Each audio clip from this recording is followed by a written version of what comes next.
Dios me los bendiga. Nuevamente, muchas gracias por acompañarnos, por sus oraciones, por su apoyo a la obra. Quiero que sepan que cada uno de ustedes permanecen en nuestras oraciones. Estamos en una serie titulada ¿Cómo disfrutar el resto de mi vida?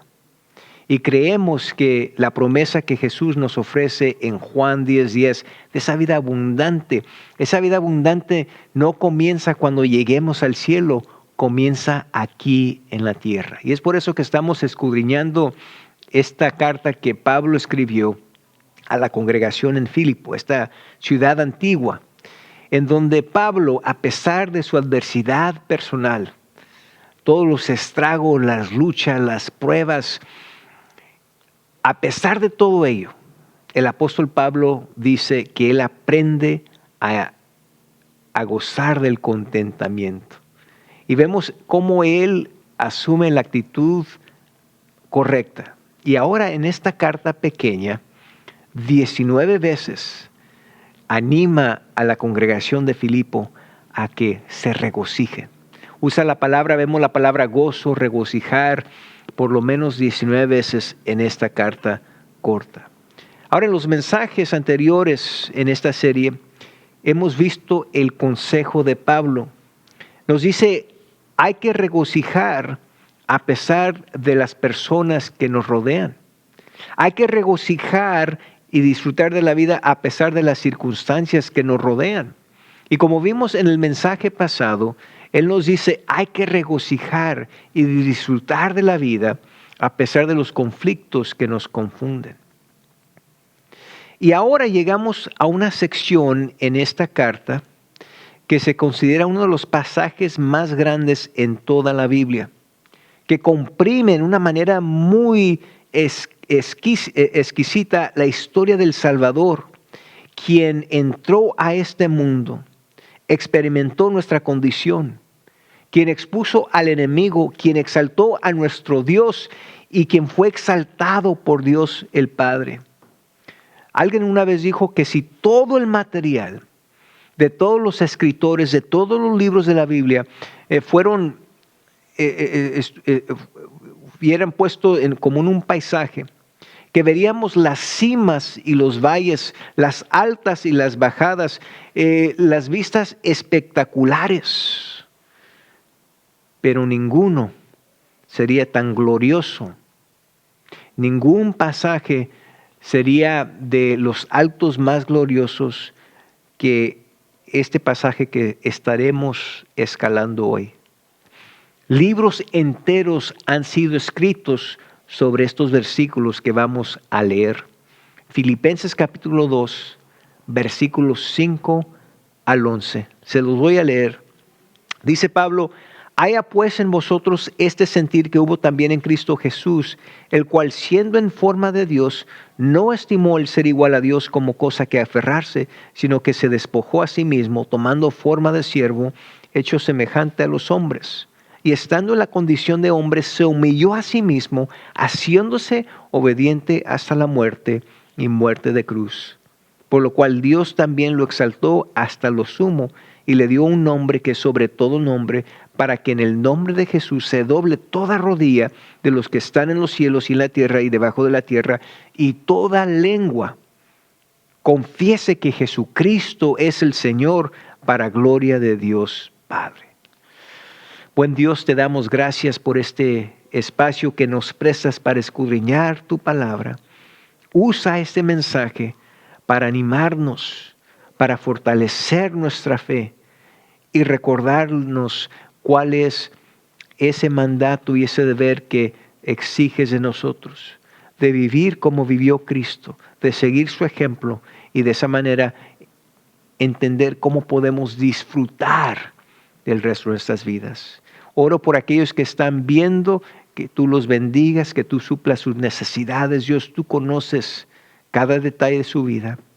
Conoces cuáles son sus carencias, sus plegarias delante de ti. Y oramos por ellos. En Cristo Jesús. Amén y amén.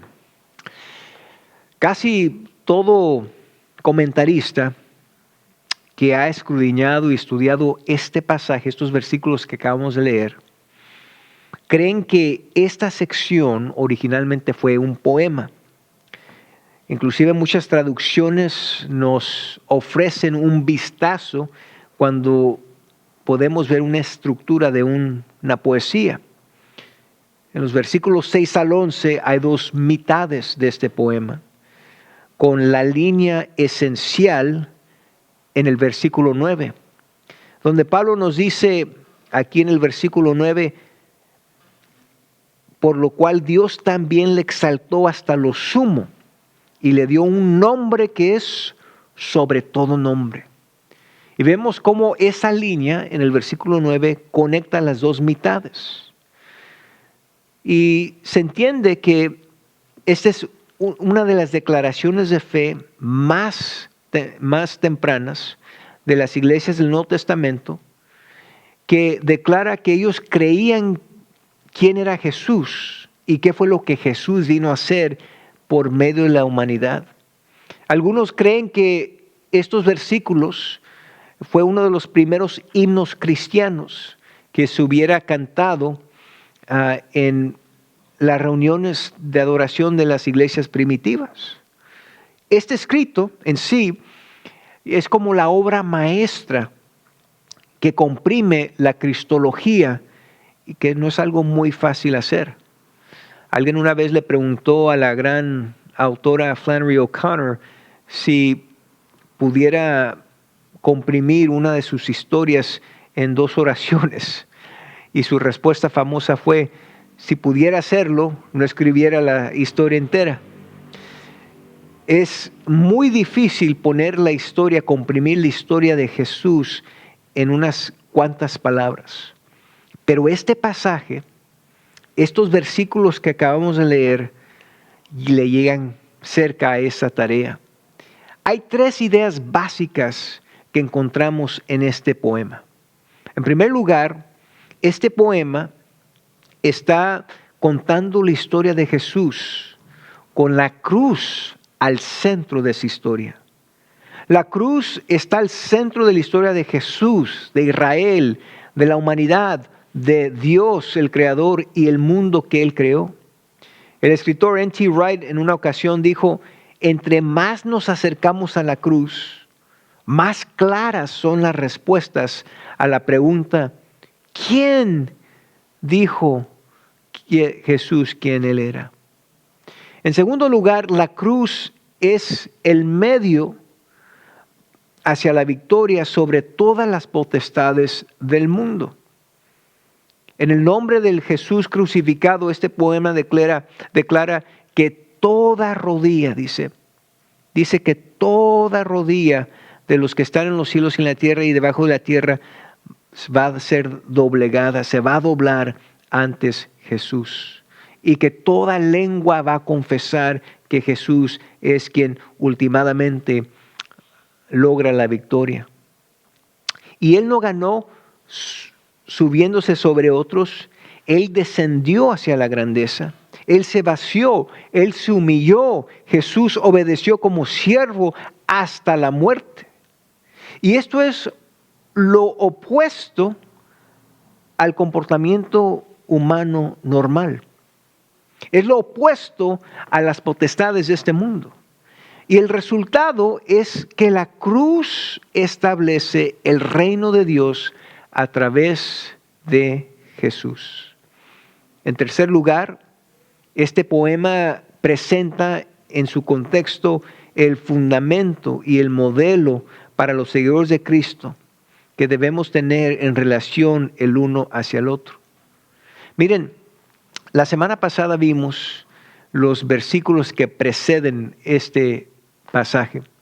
Filipenses 2 del 1 al 4, en donde Pablo nos anima a los cristianos que tengamos la misma mente de Cristo. Escuchen estos versículos. Filipenses 2 del 1 al 4. Dice, por tanto, si hay alguna consolación en Cristo, si algún consuelo de amor, si alguna comunión de espíritu, si algún afecto entrañable, si alguna misericordia, completad mi gozo, sintiendo lo mismo, teniendo el mismo amor, unánime, sintiendo una misma cosa. Nada hagáis por contienda o por vanagloria, antes bien con humildad, estimando cada uno a los demás como superiores a él mismo, no mirando cada uno por lo suyo propio, sino cada cual también por lo de los otros. La pregunta es, ¿por qué haría alguien esto? O quizás más importante es, ¿cómo es posible que alguien ponga en práctica lo que Pablo nos dice aquí? Bueno, el versículo 5 nos lo dice. El versículo 5 dice, haya pues en vosotros este sentir que hubo también en Cristo Jesús. Y de allí el apóstol Pablo hace alusión a esta sección que acabamos de leer, que se conoce como un poema. Y el patrón, el modelo, proviene del Maestro del gozo, Cristo mismo. Él nos dice que así debemos nosotros pensar con la mente de Cristo porque le pertenecemos a Él y así es como su mente trabajaba. De lo tanto, nosotros también, nuestra mentalidad, nuestra mente debería de trabajar en la misma manera porque nuestra mente le pertenece a Jesús. Es por eso que en el versículo 6 Pablo dice, el cual siendo en forma de Dios. Es importante esto. Es importante esto porque desde estos años tempranos vemos que los cristianos más primitivos entendían que Jesús era Dios. Pablo está diciendo claramente que Jesús es 100% Dios siendo 100% humano. No era parte Dios y parte hombre, Él era 100% Dios y 100% hombre al mismo tiempo.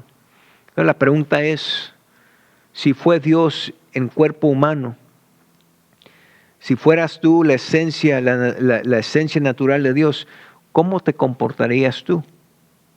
Bueno, miren lo que nos dice el resto del versículo 6. Dice, quien no estimó el ser igual a Dios como cosa a que aferrarse. Algunas traducciones dicen que no consideró al ser igual a Dios como algo a que detenerse o algo de que colgarse. Para muchos de nosotros, si tenemos algún privilegio, algún derecho, alguna ventaja, lo tomaríamos. Digamos que vas a hacer un vuelo de aquí a tu país nativo o a un lugar. Si tienes la oportunidad de viajar en la primera clase, me imagino que la mayoría de ustedes escogerían volar en primera clase. Si tienes la oportunidad cuando vas y te hospedas en un hotel de quedarte en la recámara principal, la más esencial, la más cara. Si tienes ese derecho, esa oportunidad, me imagino que la mayoría de ustedes tomarían ese privilegio. Pero lo que nos dice Pablo aquí acerca de Jesús es que en contraste a la manera en que los humanos pensamos, es que Jesús, siendo en la misma naturaleza de Dios, vino a este mundo, demandó nada. El escritor cristiano Philip Yancey dijo que la visita de Dios a este mundo tomó lugar en un lugar para animales, sin personas que lo atendieran, sin ningún lugar a donde poner al Rey de Reyes. Miren, Jesús no demandó nada por su posición exaltada cuando vino a este mundo. ¿Por qué? ¿Por qué? Porque Él no estimó el ser igual a Dios como a cosa a que aferrarse. Al contrario, dice el versículo 7, que se despojó a sí mismo. Pablo dice que se vació. Pablo no está diciendo que se vació de su divinidad, no.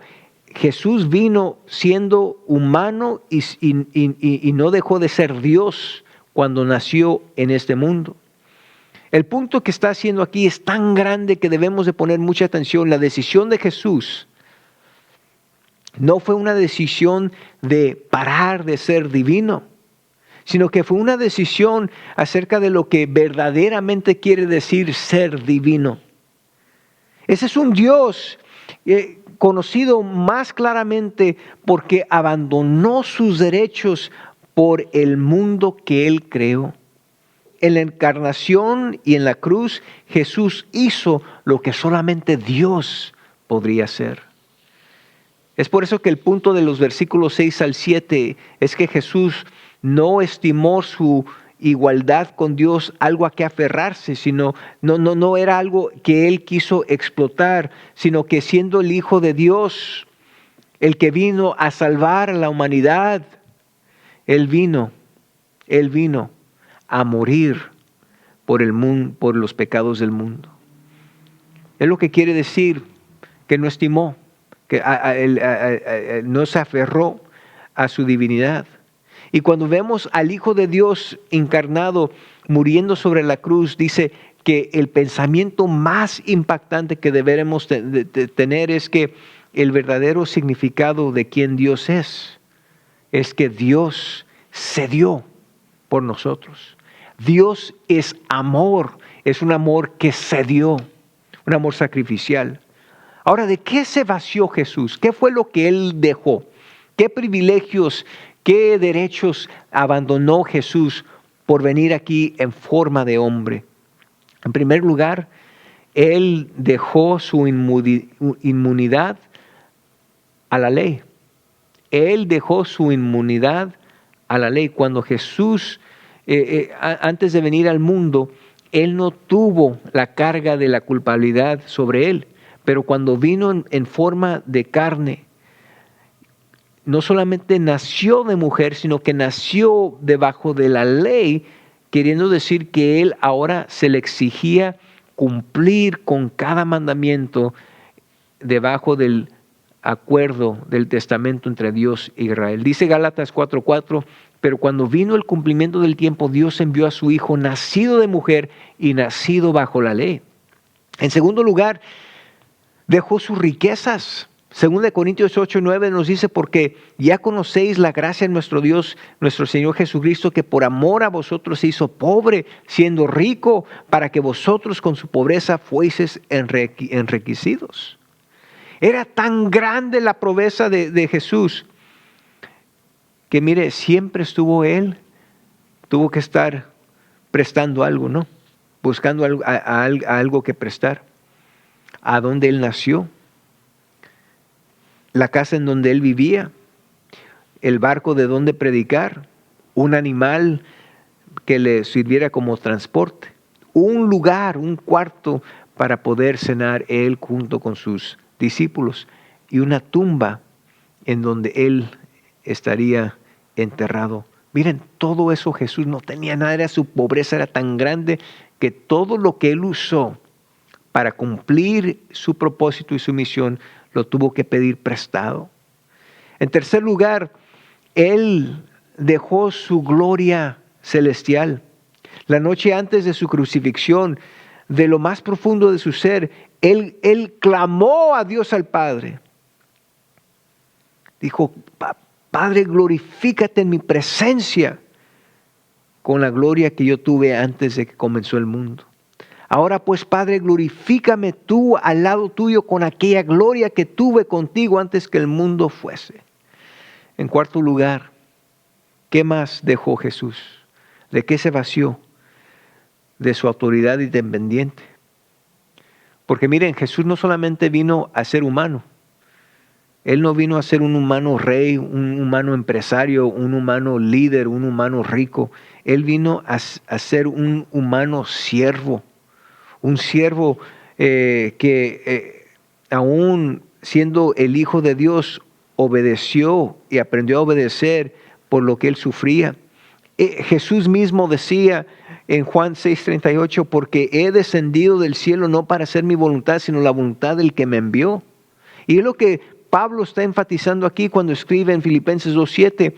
Dice, tomando forma de siervo, hecho semejante a los hombres. Jesús no solamente se vació, sino que se vació. Él se envolvió en ser humano. Y no cualquier humano ordinario, no un ser humano rico, de bien parecer, o de estatus, de privilegio, o de bello. No, sino que Él se envolvió y Él asumió, Él tomó ser un ser humano ordinario, menos de ordinario, un esclavo, un siervo que usted y yo jamás pondríamos atención. El versículo 8 nos dice, y estando en la condición de hombre se humilló a sí mismo, haciéndose obediente hasta la muerte y muerte de cruz. Jesús fue obediente completamente, vivió la vida que tú y yo quizás no podríamos vivir. Nosotros nos rebelamos, Jesús se sometió. Nosotros pecamos, Jesús obedeció. Nosotros vivimos para nuestra voluntad, Jesús vivió para la voluntad del Padre. Nosotros muchas veces nos dejamos ir por la tentación, mas sin embargo Cristo, Él venció la tentación. Nosotros decimos mi voluntad, Jesús dijo tu voluntad, oh Padre. Jesús no solamente sufrió por nosotros, Él sufrió con nosotros. Nosotros sufrimos cuando Él sufrió por nosotros, Él estaba honrando la demanda por justicia divina. Cuando Él sufrió con nosotros, estaba expresando el llamar de la humanidad por misericordia. Él fue obediente hasta el punto de la muerte, dice la Biblia, hasta la muerte y muerte de cruz. Miren, hermanos, hermanas, la cruz ha llegado a ser el símbolo más reconocido en todo el mundo. La cruz marca más tumbas, adorna más piezas de joyería, se ve montado sobre más edificios que cualquier otro diseño. La cruz que en sus principios fue un medio de ejecución más humillante y más dolorosa que estaba disponible a Roma, esta misma cruz que fue reservada para los más vil de los vil, quienes los romanos perfeccionaron para castigo. Los judíos se opusieron como medio de salvación, pero Jesús mismo se sujetó a esa cruz como medio de perdón. Jesús cambió la cruz de un símbolo que se usó como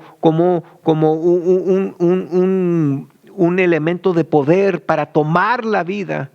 Jesús la transformó a un símbolo del sufrimiento de Dios, el amor sacrificial de Dios para dar vida. La cruz fue cambiada de una expresión de una amenaza ultimada a una expresión de una esperanza ultimada. ¿Cómo pasó esto? Cuando Jesús escogió morir sobre esa cruz. El versículo 8 trae a conclusión la primera mitad de este poema.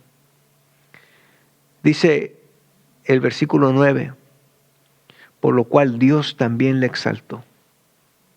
Es interesante el contraste entre el versículo 8 y el versículo 9. El versículo 8 concluye la primera mitad de este poema y termina con palabras de oscuridad, de derrota, de soledad. Sin embargo, vemos en el versículo 9 cómo sale reventando. Dice, por lo cual Dios también le exaltó. En otras palabras, a consecuencia, el resultado de todo lo que Jesús hizo, de lo que se despojó, de lo que se vació, de lo que abandonó, de lo que no se aferró, dice, Dios el Padre lo exaltó. Y de repente este poema cambia de una dirección trágica hacia abajo a una trayectoria hacia arriba triunfante. Esa es la única vez en el Nuevo Testamento donde esta frase que fue exaltado se encuentra literalmente, fue súper exaltado. Quiere decir que de Jesús le dieron una promoción. Que el Padre le dijo, hijo, has hecho un tan buen trabajo que te voy a promover, te voy a ascender. No solamente era una promoción, era una vindicación. Fue el sello de aprobación del Padre que honró a Jesús por actuar la manera en que solamente Dios pudo haber actuado, porque en su encarnación sobre la cruz Jesús hizo solamente lo que Dios podría hacer. Esa es la historia más profunda del corazón del Evangelio, que Dios se dio a sí mismo por la humanidad. Ahora les he dado mucha teología, les he dado mucha información. Ahora quiero terminar con algunas aplicaciones. Una es una aplicación personal y la siguiente es una aplicación profética. Para aquellos que están pasando por una temporada de sacrificio, de sufrimiento, donde hay mucho dolor, quizás es tener que ayudar a un pariente que está enfermo, un matrimonio que está batallando, o a lo mejor tu decisión de seguir a Cristo te está costando más de lo que te imaginaste. Cualquiera sea la situación, estás tú en una temporada de sufrimiento y de sacrificio. Mira, deja decirte, hermano, hermana, deja decirte, Dios sabe lo que estás pasando tú. Una de las razones que Dios vino en forma de hombre es porque Jesús, Él quiso sentir cada emoción que cualquier ser humano iba a sentir. Cuando alguien te dice Dios sabe lo que sientes, Él lo sabe porque Jesús lo sintió. Él vino y Él sintió lo que todo ser humano siente. Es por eso precisamente que Jesús nos dice, toma tu cruz cada día. Todo lo que le pasó a Jesús te va a pasar a ti. Todo lo que Él sufrió, tú vas a sufrir. Cada emoción Él sintió. Y Jesús dijo, si me quieres seguir, vas a tener que cargar tu cruz. No para ser perdonado, porque perdonados ya somos, sino para ser transformado. Mira, tú puedes ser salvado sin sufrir, pero no puedes ser santificado sin sufrir. Y si queremos caminar con Él en el valle, eventualmente también vamos a caminar con Él por medio de la vindicación. Si quieres caminar con Él en la devastación, eventualmente también vamos a caminar con Él en la exaltación. Y así como Jesús se fue hacia abajo para subir, nosotros también a veces tenemos que ir hacia abajo para un día subir. Y así como Jesús tuvo lágrimas y esas lágrimas se convirtieron en gozo, nuestras lágrimas también se van a convertir en gozo. Así como la derrota de Jesús se convirtió en victoria, nuestra derrota también se va a convertir en victoria.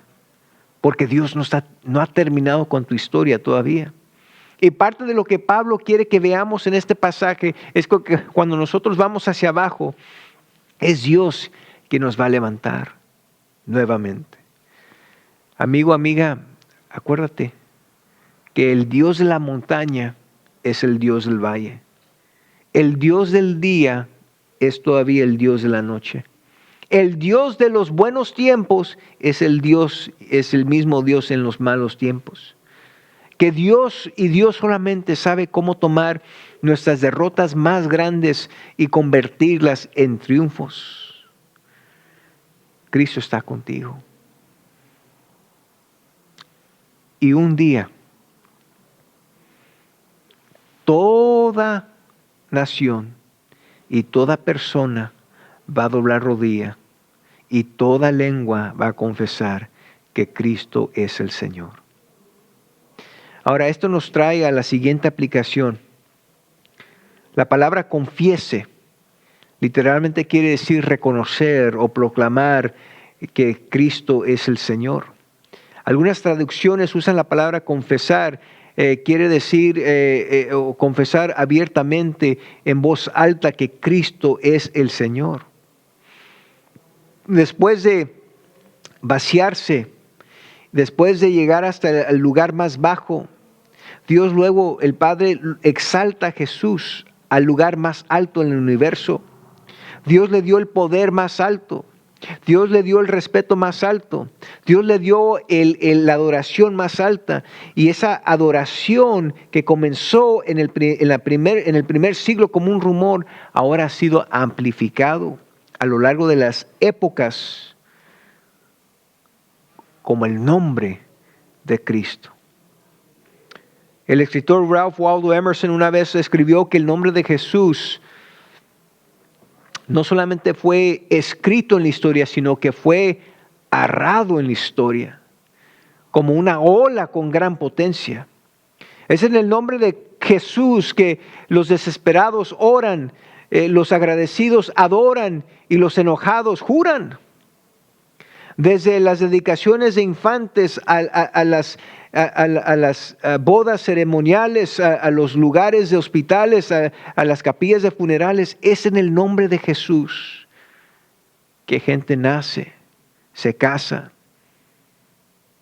y muere. ¿Por qué? Porque Dios ha superexaltado a Cristo. Y el nombre de Cristo es el nombre sobre todos nombres. Y en ese nombre toda rodilla se va a arrodillar y toda lengua va a confesar que Cristo es el Señor.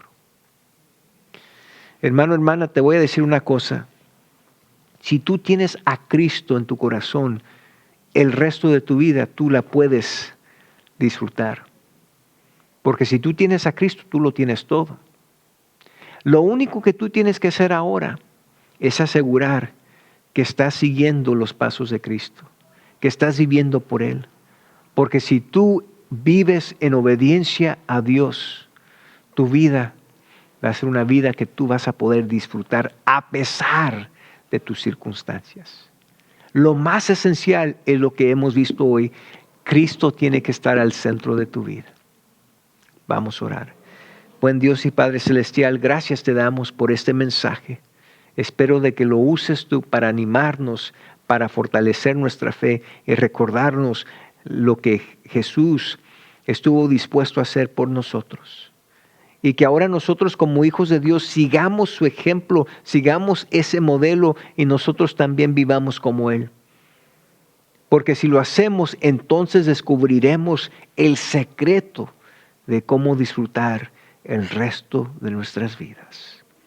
En Cristo Jesús oramos. Amén y amén. Dios me los bendiga. Gracias nuevamente por acompañarnos y nos vemos próximamente. Ánimo.